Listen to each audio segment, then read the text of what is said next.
Disrespect rarely begins with war. It begins with something smaller, a joke, a tone, a look that lingers 1 second too long, and something inside you feels it immediately, a quiet weight in the stomach. But you ignore it.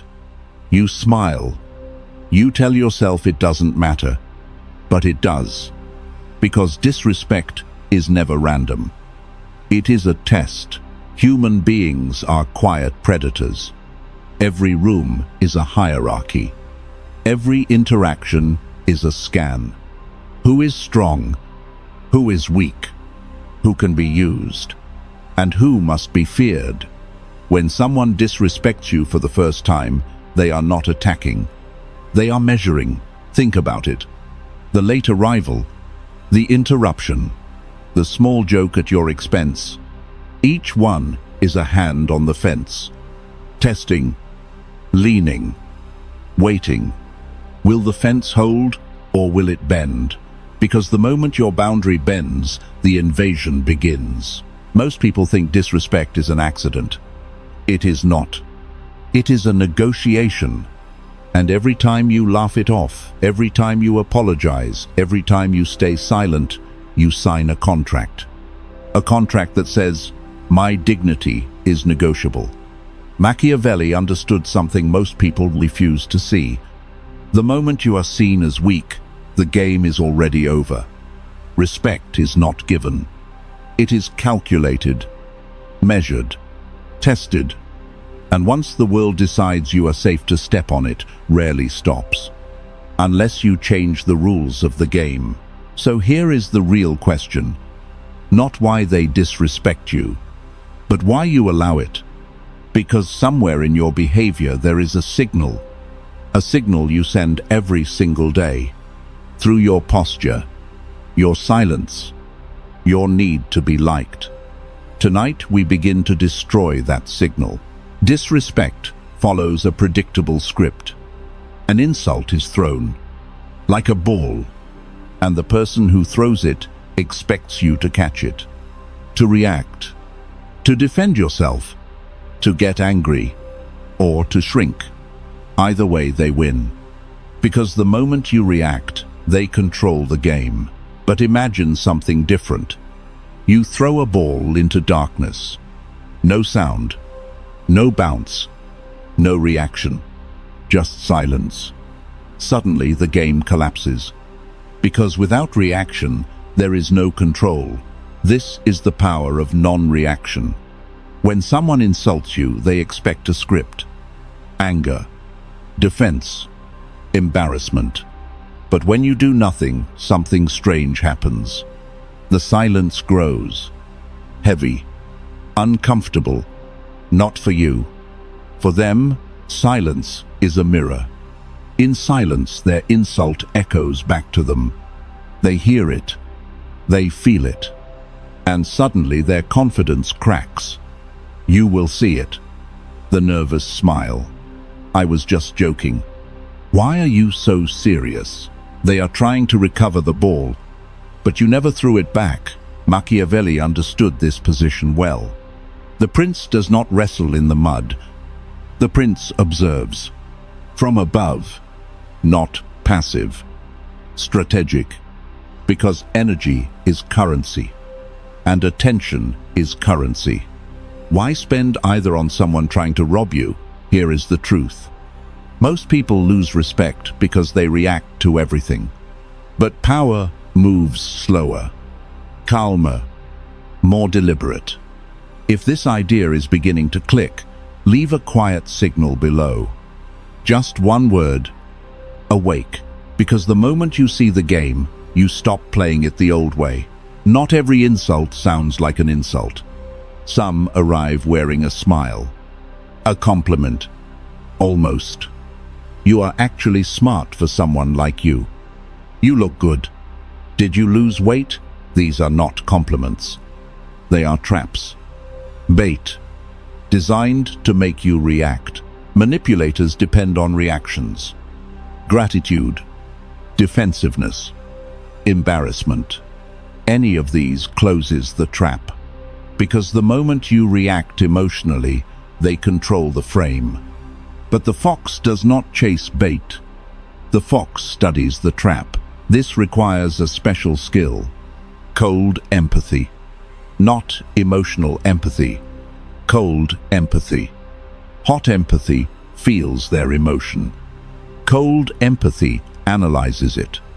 Like a surgeon studying a tumor, you ask one question: why do they need to lower my status? Most disrespect comes from insecurity. Only the fragile need to stand on someone else's throat to feel tall.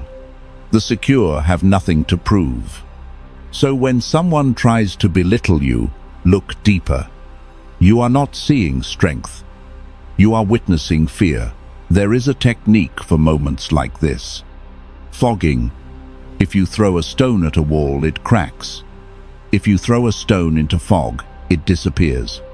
Someone says, "You're weird." You reply, "Probably." They say, "You're lazy." You answer, "I enjoy efficiency." You offer no resistance, and suddenly their weapon has nowhere to land. Most people try to win arguments. The wise remove the battlefield. When an insult cannot provoke you, it dies. Quietly. Power is not loud. Power is untouchable. And the moment people realize their words cannot reach you, something shifts. They stop throwing stones. Silence works. Most of the time, but not always. Sometimes the wolf does not stop scratching the door. Sometimes the test continues. Again, and again, and again. This is where most people fail. They think patience means weakness, but patience has a limit. Machiavelli taught a brutal truth. To survive power, you must become both the fox and the lion. The fox recognizes traps. The lion terrifies enemies. Most people are neither. They are sheep. And sheep invite wolves. When boundaries are crossed repeatedly, silence is no longer enough. Now the lion appears. But understand this: true strength is not loud. It does not scream. It does not threaten. That is not power. That is panic. Real power is surgical. Precisi. When someone crosses your boundary, you do not lecture them. You do not argue. You do not warn them. You simply change your behavior. You leave. You withdraw attention. You remove access. And suddenly, they feel the consequence. Machiavelli wrote, "Men must either be treated well or crushed." Today, crushed does not mean violence. It means removal. Your time, your presence, your energy. They lose access to the privilege of you.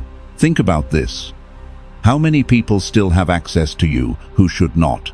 How many times have you tolerated disrespect just to avoid conflict? If this perspective changed something in your mind, let it travel. Pass this insight forward. Because someone else is still living inside that trap. There is another rule most people ignore. Familiarity breeds contempt. When you are always available, always present, always replying instantly, something strange happens. Your value drops. Slowly, quietly, you become background noise.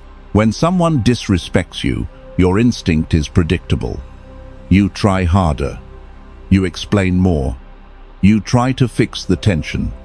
But this lowers your value further. The correct move is the opposite. Withdraw. Not with anger. With calm distance. Stop initiating. Stop chasing. Stop explaining your inner world. You become polite, professional, but impenetrable. Like a fortress with closed gates. They can see the walls, but they cannot enter. When you remove warmth, people feel the cold. Suddenly they notice your absence. They ask questions. Are you okay? You seem different. But do not rush back. Let the silence speak. Let them realize your presence was never guaranteed. The real solution is deeper. You must stop orbiting people. Too many live like satellites. Their world revolves around a boss, a partner, a parent.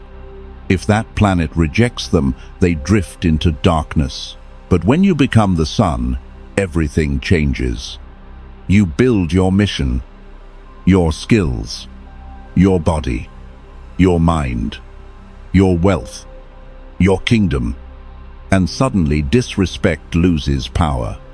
Because a free person can always leave. Now we enter a darker room. Because the truth is uncomfortable. Most people believe they are disrespected because others are cruel. Sometimes that is true, but often there is another reason. A hidden one. On some level, you believe you deserve it. Inside your mind there is a setting, a thermostat for disrespect. It determines how much abuse you tolerate before reacting. For some people the setting is low. For others it is dangerously high.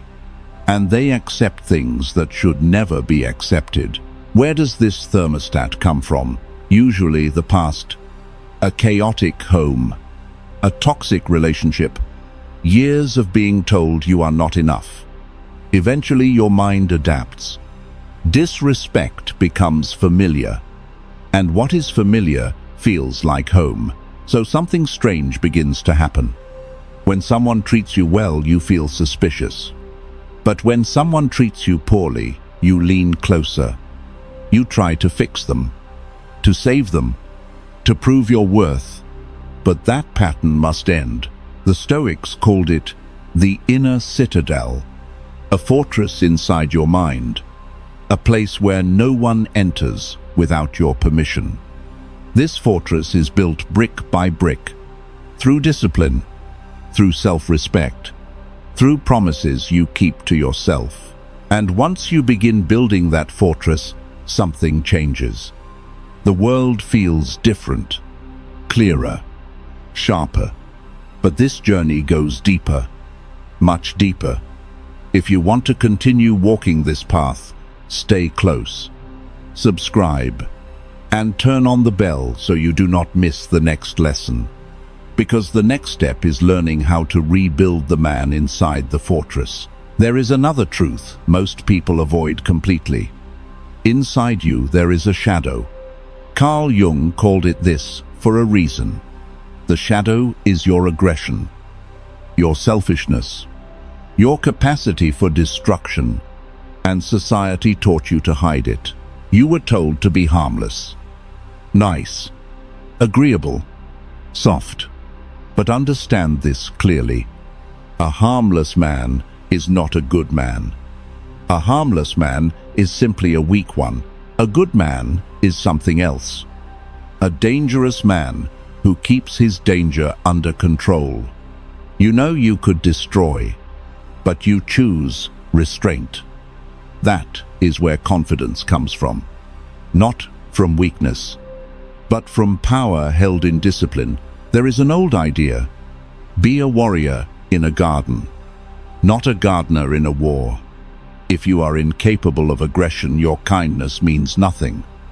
It is just submission. But if you are capable of violence and choose peace, that is virtue. When people disrespect you, they are asking one silent question. Do you have a sword?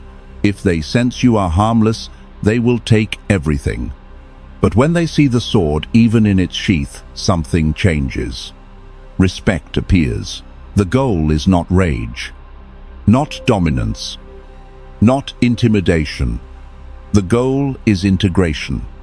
Your calm, your intelligence, your darkness, all under your command. When that happens, something powerful emerges. You become both the lion and the fox. People will always have opinions.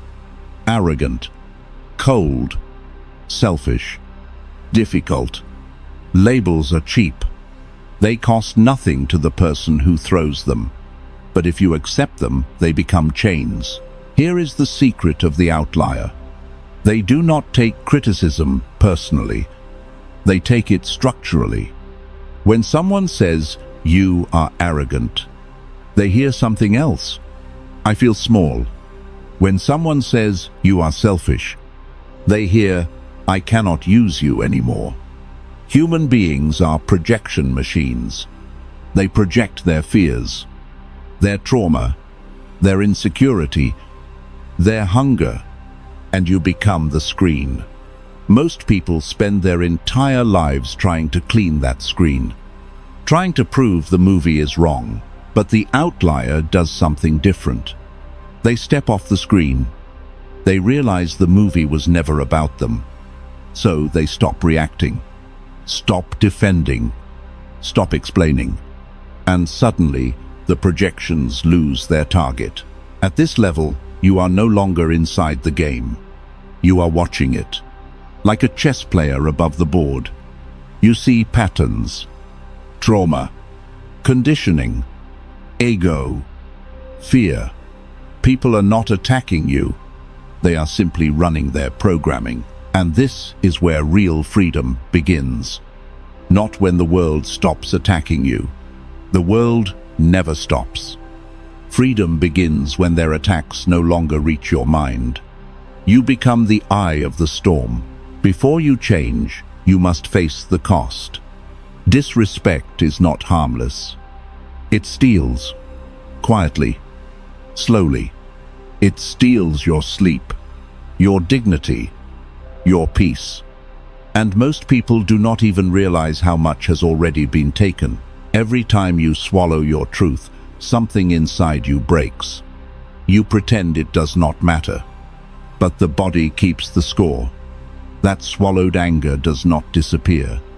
It transforms into resentment, into exhaustion, into something heavier than the insult that started it. Many people think peace means silence, but sometimes silence is poison. You drink it again and again just to avoid conflict.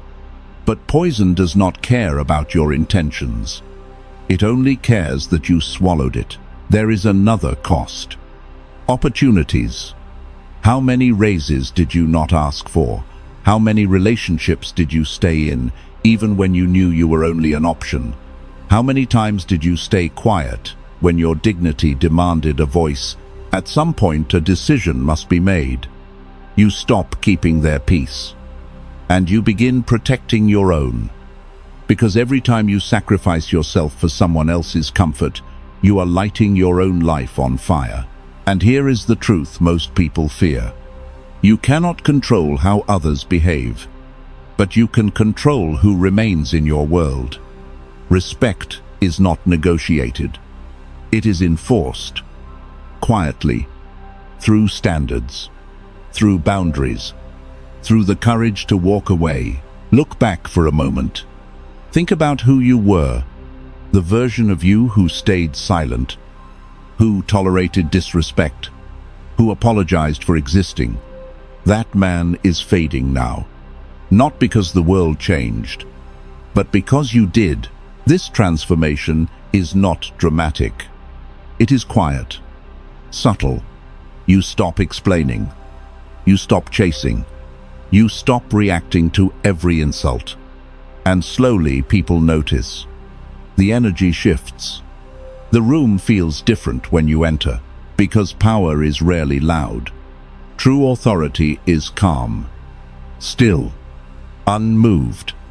When people sense they cannot manipulate you, cannot provoke, you cannot control your reactions, something changes. Respect appears, but understand this. The victory is not that people stop trying. Some never will. The world is full of broken minds, running old programs. The victory is that you stop caring. You stop waiting for apologies that will never come. At that point, you see reality clearly. People are not villains. They are patterns, fear, trauma, conditioning. Once you see this, you stop reacting like a pawn. You begin moving like the player. And this is only the beginning. Mastering respect is the first gate. Beyond it lies deeper knowledge, psychology, power, human nature. If you want to keep walking this path, stay close. Subscribe, turn on the bell, and don't miss the next lesson, because the deeper truths are waiting just ahead.